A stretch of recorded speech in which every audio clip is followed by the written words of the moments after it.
Hi, welcome to One Word a Day. I'm Sophie, your co-pilot or your pilot into the universe of Chinese. Okay, we're going to continue on our journey of learning one Chinese expression a day. Yesterday, we came across this A+ translation of Western brand name Coca-Cola into Chinese 可口可乐. It matches sound and it got the top-notch meaning. Like of all the Chinese combinations that sound like Coca-Cola, this is the best combination that can come up with 可口可乐. It tastes good, makes your mouth watery, and it make your mood happy. What kind of, better soft drink you would want? 可口可乐 is, top translation. Today we're going to continue with the same structure. 可歌可泣. So instead of a mouth and happy, we switch out to 歌, which is sing, 泣, which is weep. Okay, let's look at a 歌. Okay, 歌. If you look, 记忆, right? Now general electronic is 歌, pronounced as 歌. It's left and right structure. The left is the sound maker. It sounds like a 歌, exactly 歌, but it's a stacking up of two 可, and I guess one 可 by itself is also the sound maker of this bigger word, which is 歌, which is brother. And stacking up, brother stacking up normally is the taller of the two brothers. So that's what 歌, bigger brother, is about. And the 可 in its original form, we know it's okay. It means can, right? It's somebody singing in front of a podium, or a stand to sing, pray to the god. So that's the origin of 可. And you see the two 可 stacking up become 歌, right? And here is the sound maker. And the right side is the meaning maker.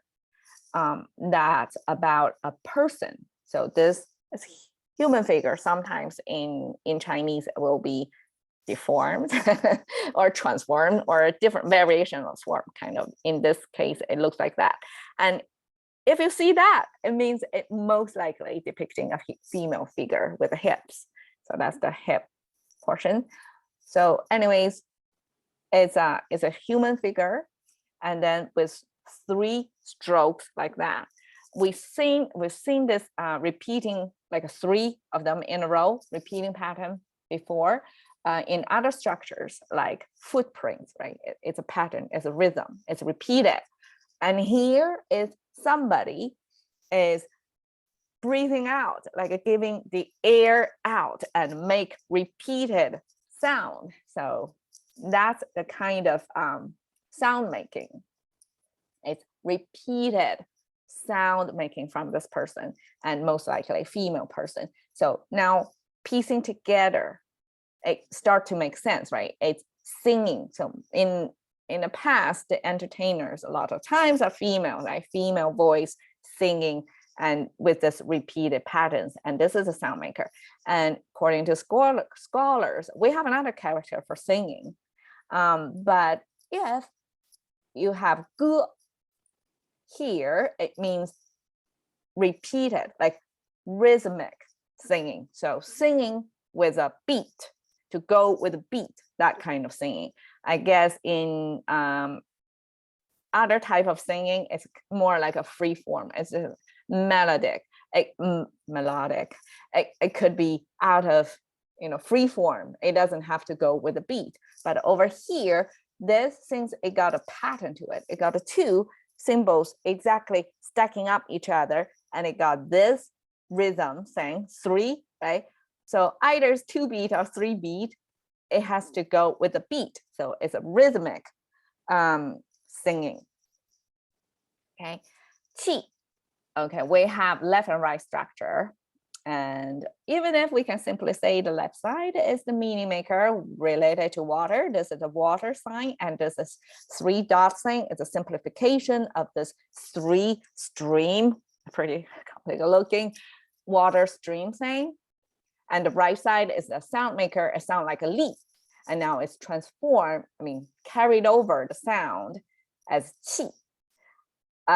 Even if we can say so.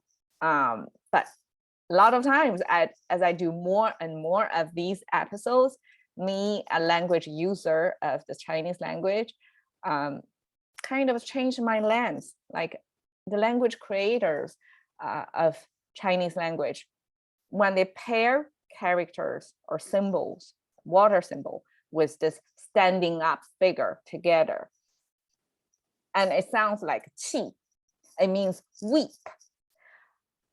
It actually, that sound maker could carry with it meaning as well.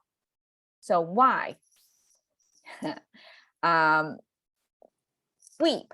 First, when I translate it as a weep, actually in Chinese, it means crying, like watering eyes, but with or without sound.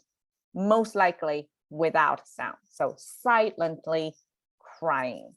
And or very, very low, like you can hardly hear the kind of crying. That's qi. So, okay, why when cry, you cry silently? Considering the situations of crying, like why cannot make a sound when you cry? Cannot show your emotions when you cry? Isn't that the harder way to cry? Indeed. Okay, so the right side is li. It sounds li, right? It means stand up.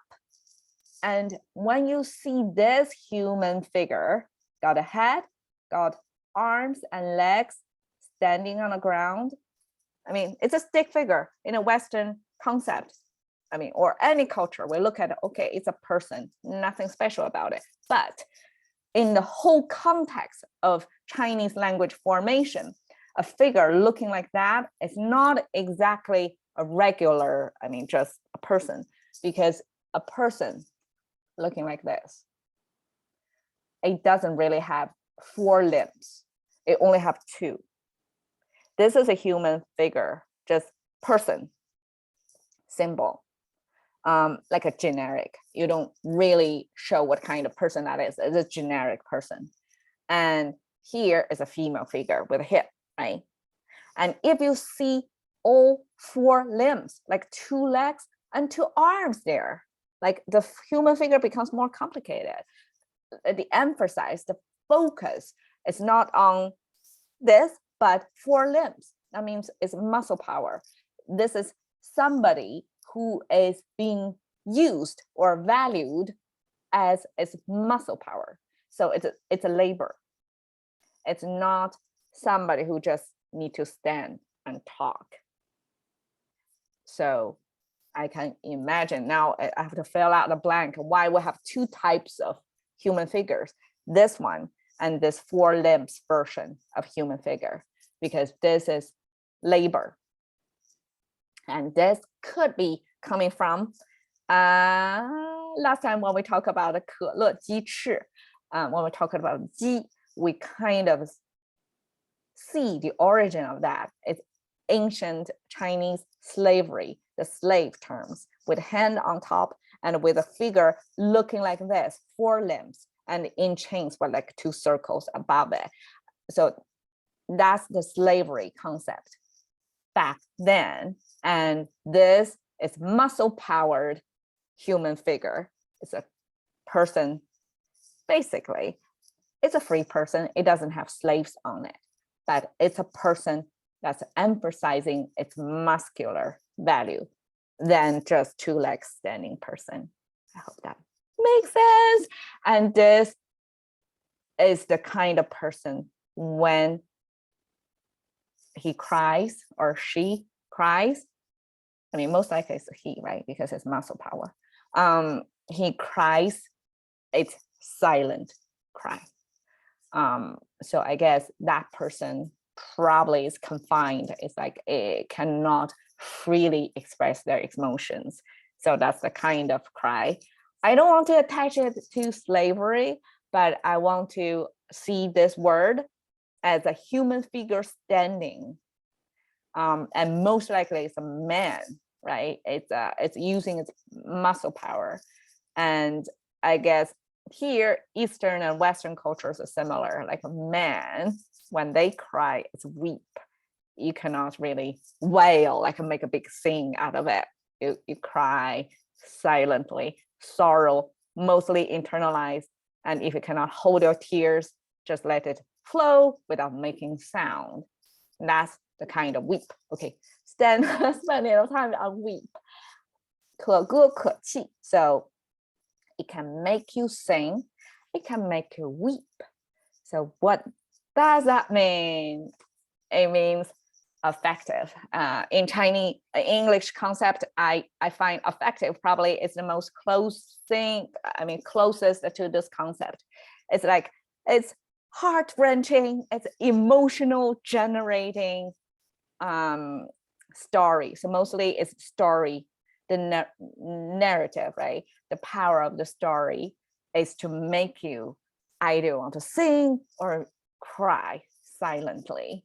So this is a thing when I'm searching the internet for this expression 可歌可泣. So this came out. So apparently this phrase was used to describing the thing. And according to the article, this is, oh, you can see the ancient garment somehow, not exactly, but you see this is the clothing, you know, the kind of front closure back then. That love stories back in Chinese cultures, we also have a lot of love stories, but in a tragic tone. I mean, isn't that universal too? Like love stories rendered in a tragic, always something that happens, of course. So the man died here in this case, and you know, this kind of if you're in that play as an audience, you're supposedly to feel the emotions, right, passed to you by this performance, and then that's a very effective performance, and that make you want to sing or cry. That's the kind of 可歌可泣. All right, cash into the currency of thinking by one word a day with Sophie. See you another day.